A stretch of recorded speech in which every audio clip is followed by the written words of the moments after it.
तो students 12th class की last video में हमने स्टैंडर्ड हाइड्रोजन इलेक्ट्रोड पढ़ा था, that is she. Standard hydrogen electrode में हमने पढ़ा था कि ये कंसिस्ट करता है एक प्लैटिनम फॉयल जिसको कोट करके रखते हैं हम प्लैटिनम ब्लैक पेपर से। इसको हम हाइड्रोजन के फ्लास्क में रखते हैं और जो फ्लास्क है उसका प्रेशर 1 बार प्रेशर रखते हैं और जो उसका टेम्परेचर है उसको केल्विन में रखते हैं 298 केल्विन।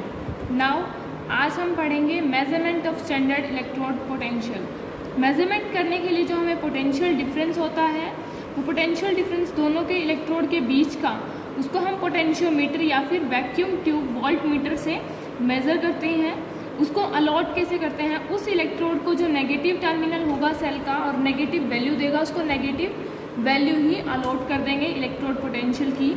सेम एज अगर कोई पॉजिटिव टर्मिनल है और पॉजिटिव वैल्यू दे रहा है तो उसको हम इलेक्ट्रोड पोटेंशियल का पॉजिटिव वैल्यू भी अलॉट कर देंगे। सेम जो हमारा ईएमएफ होगा, EMF of cell would be equal to EMF of cathode and EMF of anode between the difference of these to.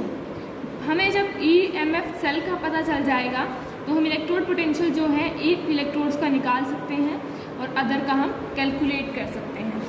For example अगर हम लेते हैं, अगर हमें निकालना है शी जिंक इलेक्ट्रोड का, जिंक इलेक्ट्रोड जो होता है 1 मोलर कंसनट्रेशन, जो उसकी 1 मोल कंसनट्रेशन जो होती है आयंस की, वो कनेक्ट होता है शी से। जो वोल्ट मीटर होता है पोटेंशियल डिफरेंस पे रीडिंग दिखाता है 0.76 वोल्ट्स।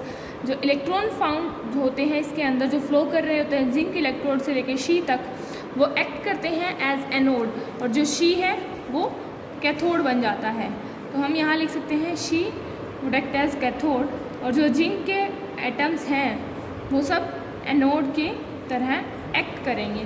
तो अब हमें इसमें कैलकुलेट करना है electrode potential, standard electrode potential, that means she हमें कैलकुलेट करना है। इसमें सबसे पहले हम इसके अंदर जो नेट सेल की रिएक्शन होगी वो लिखेंगे। नेट सेल की रिएक्शन है, अब अगर ये कैथोड की तरह एक्ट कर रहा है तो इसमें हाइड्रोजन ऐसे जाएगा Zn2+ और प्लस में H2।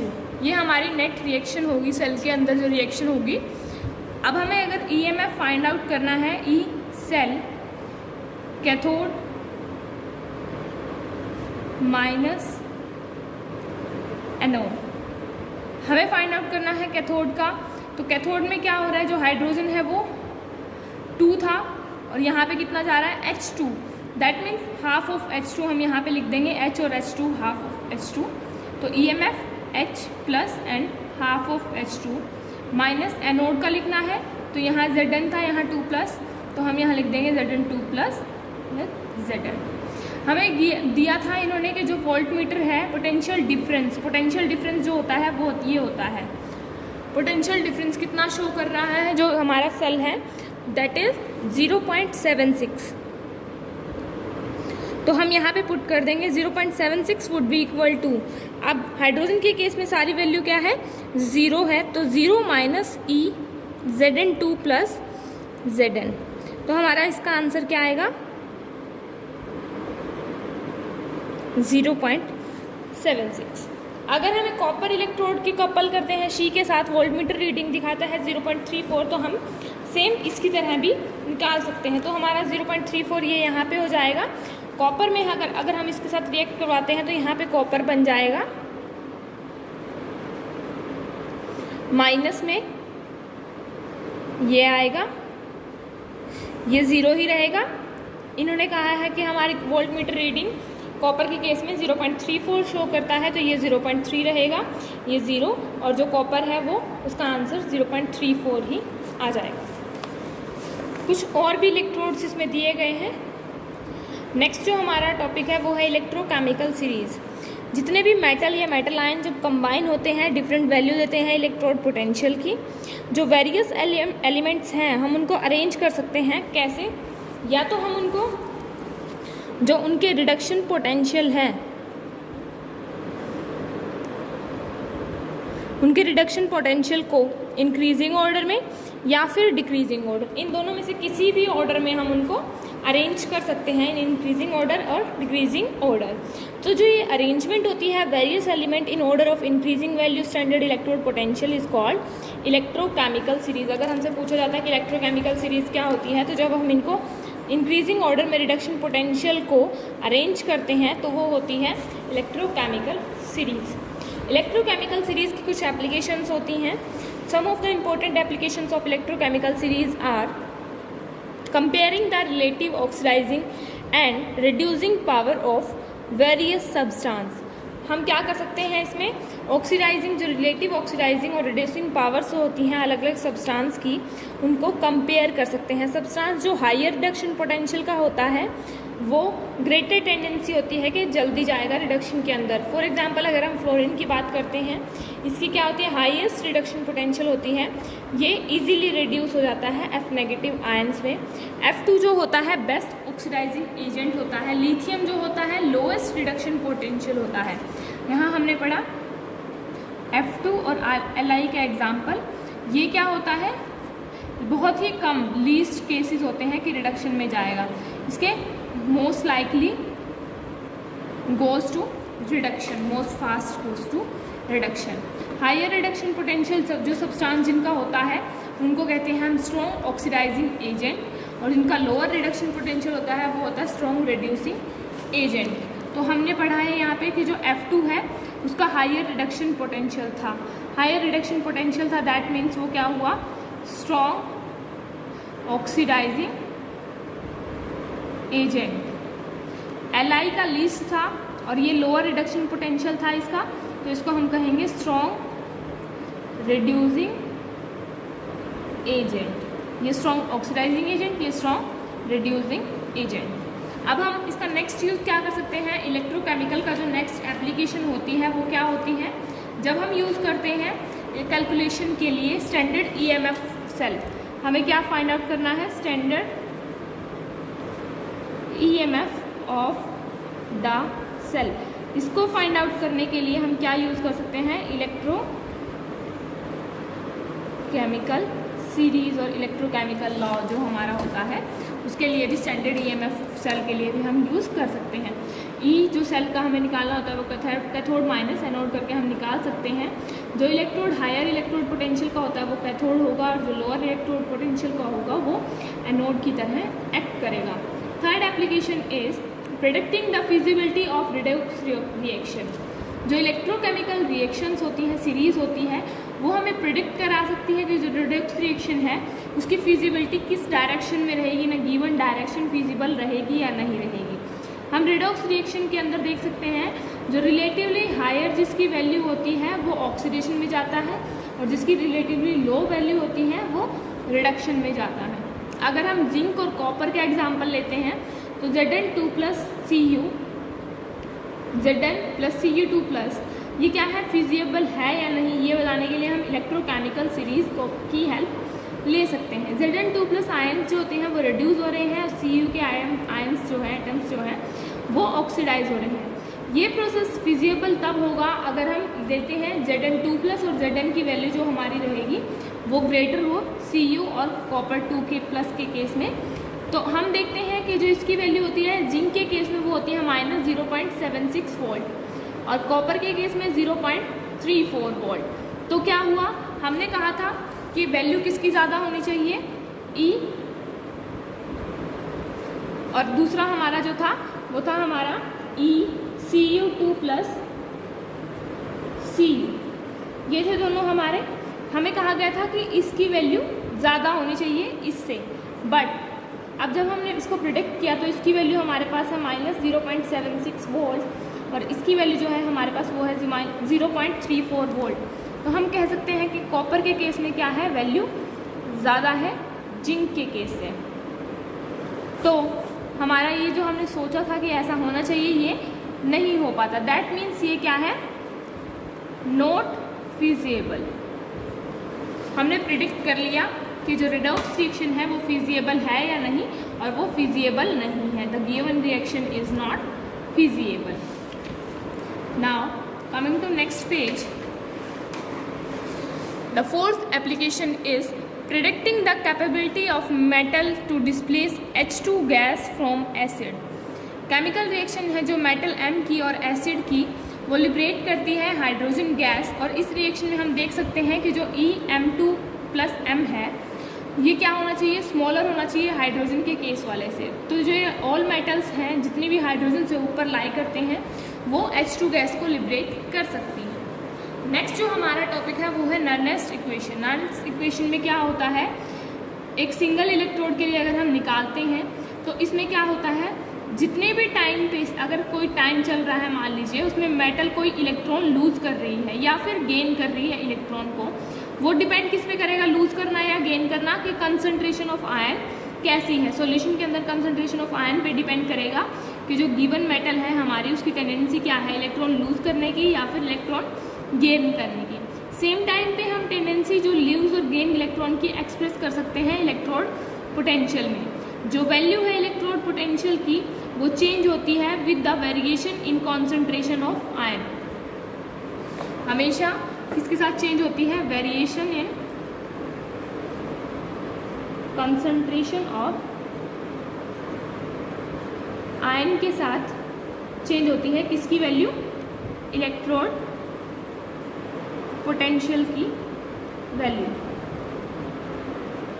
तो ये डायरेक्टली इस पर डिपेंड करती है, हमेशा वैल्यू ऑफ इलेक्ट्रोड पोटेंशियल हमेशा वैरी कर सकती है कंसंट्रेशन ऑफ आयन के साथ। जो क्वांटिटेटिव रिलेशनशिप होता है कंसंट्रेशन ऑफ आयन में, इसके बीच कंसंट्रेशन ऑफ आयन और जो इलेक्ट्रोड पोटेंशियल के बीच में जो भी हमारा जो हम रिलेशनशिप लेके चलते हैं उसी को हम नाम देते हैं नर्नेस्ट इक्वेशन या फिर नर्नेस्ट इक्वेशन। किस किस के बीच में रिलेशनशिप है, किस किस के बीच में है, वो quantitative relationship concentration of ion and electrode potential. अब आगे हम पढ़ेंगे कि वो कैसे होता है। हमने एक इक्वेशन ली नर्नेस्ट इक्वेशन, इसको दो वे में लिखना है हमें आगे। Mn प्लस, हम यहाँ इसको पूरा अच्छे से करके देखते हैं, Mn प्लस Ne लेते हैं। हम क्या करेंगे, ऐसे लेंगे एक इक्वेशन, हम इसको फिर नर्नेस्ट इक्वेशन को दो फॉर्म में लिख सकते हैं। Nernst equation can be written in two forms. जब हम उसको दो फॉर्म में लिखते हैं तो हम पहले कैसे लिखते हैं, एक बार हम उसको ऑक्सीडाइजेशन के केस में लिखेंगे और एक बार हम उसको रिडक्शन के केस में लिख देंगे। एक बार लिखेंगे एज इट इज प्लस में, यहाँ लिखेंगे माइनस में। यहाँ जब हम प्लस में लिखते हैं तो हमारा होगा RT upon NF log MN plus upon M। जब इसमें लेते हैं RT upon NF logarithm M upon MN plus. अब जब हम इसमें फर्स्ट फॉर्म के बारे में डिस्कस करेंगे, जो मेन हम डिस्कस करेंगे वो है हमारा फर्स्ट फॉर्म के बारे में ही डिस्कस करेंगे। पहले तो हम इसको लोगरिथम से लॉग में चेंज करेंगे, MN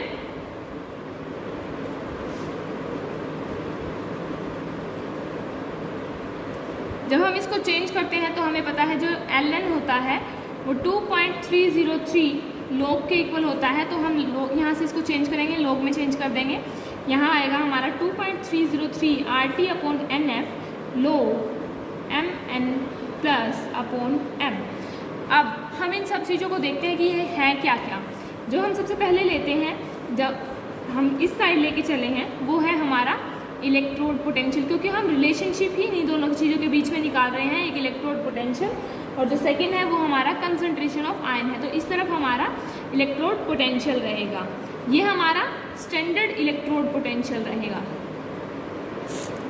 standard electrode potential she के केस में। R जो है हमारा उसकी वैल्यू रहेगी 8.314 जूल पर किलो पर मोल। T हमारा इसमें टेम्परेचर है, F हमारा फैराडे कांस्टेंट है, फैराडे कांस्टेंट की जो वैल्यू होती है 96500 कोलम पर मोल होती है। N जो है जितने भी नंबर ऑफ इलेक्ट्रॉन गेन करेगा वो हमारा N रहेगा। तो अगर हम F की वैल्यू यहाँ पे पुट करना चाहें तो हम F की वैल्यू पुट कर सकते हैं, R की वैल्यू पुट कर सकते हैं और अगर हम टेम्परेचर देखते हैं, टेम्परेचर हम लेके चलते हैं 298 पे, हम 298 ही टेम्परेचर रखते हैं, तो हम ये वैल्यूज़ पुट कर देंगे, हम सिर्फ यहाँ पे n को छोड़ देंगे। तो इन वैल्यूज़ को पुट करने के बाद जो हमारा रिडक्शन के केस में है, अगर हम रिडक्शन के केस में लेते हैं, ऑक्सीडेशन के केस में लेते हैं, जो भी लेते हैं, तो पहले तो हमारा इसको जनरलाइज करके हमारा जो आएगा that would be equal to EMnM is equal to EMnM प्लस यहाँ पे हम पुट करेंगे R की वैल्यू 8.314, यहाँ पे 298, फैराडे जो कांस्टेंट है उसकी वैल्यू रहेगी 96500। तो हम यहाँ पे जब पुट करते हैं और इसको सॉल्व करते हैं तो हमारा सॉल्व करने के बाद आता है n हमारा एज इट इज़ बच जाता है log mn plus upon m। ये हमारा आया। जितने भी 4 जनरल इलेक्ट्रोड की बात करते हैं हम, अगर हम रिडक्शन की बात करते हैं इस सेम केस में, तो हमारा रिडक्शन जो है सेम पोटेंशियल के लिए वो कितना रहेगा 0.059 अपॉन n। हम लोग लेते हैं यहाँ पे, और लोग किस किस के बारे में लेते हैं, ये हमारी ऑक्सीडाइज स्टेट होती है और ये हमारी रिड्यूस्ड स्टेट होती है। Oxidise state upon reduced state.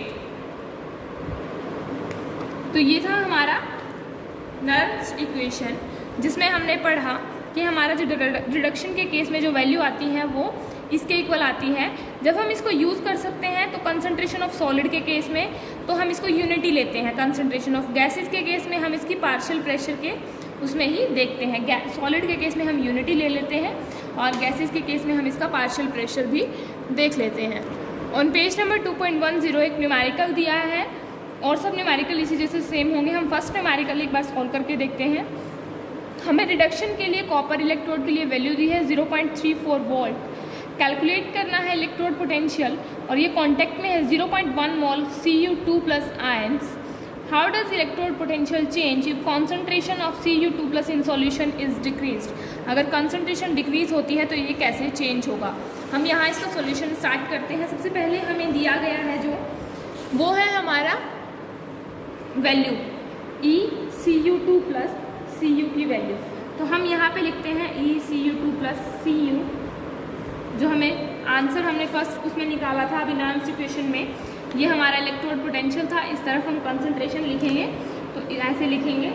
हमने सॉल्व करके निकाला था 0.059 upon n log Cu2 plus upon Cu। अब n की वैल्यू हमें यहाँ पे 2 है दी गई है, तो Cu2 प्लस Cu